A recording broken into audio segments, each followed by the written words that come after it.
Under tonight's cold weather advisory, several severe weather shelters are open, including one in East Multnomah County. Fox 12's Sarah Hurwitz has a look at what people are experiencing on the streets. Well, we spoke with some folks who lined up here more than an hour to get into the doors here on Tuesday night. Sunrise Center, though, the reason why this is open versus some of the other shelters that are run by Transition Projects is because it meets a certain threshold. Now, we did also speak with a woman tonight who is sharing her story of homelessness and just how crucial these shelters are for people who are living on the streets.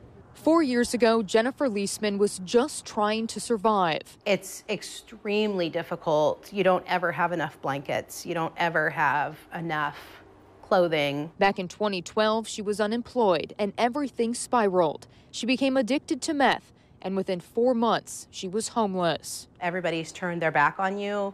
You have literally nowhere to go. It's very draining. She says her days were spent mostly waiting in line for the bathroom, food, or shelter.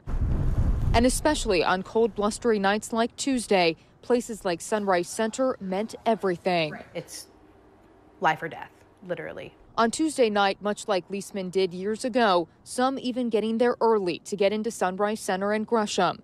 Jeff Lucchesi tries to stay warm outside, but didn't want to take any chances this time. We live in a tent, but today's not recommended. Hand warmers, 2-3 coats, tent. With nice insulation around it, and just hope we wake up the next day. Lucchesi became homeless after he lost his job, similar to Jennifer Leisman. But now Leisman is an example of how anyone can write a new narrative, as she's now clean, living in permanent housing, and working for Transition Projects as a case leader, the same nonprofit who helped her with shelter during hard times. I'm just so grateful to have the life that I have now. I'm grateful to have a reset on my life. I don't take it for granted.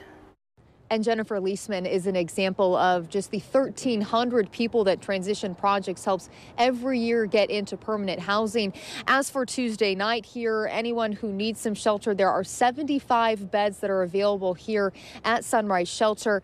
And as for the other severe weather shelters, Transition Projects says that it will open those if it's 25 degrees or colder.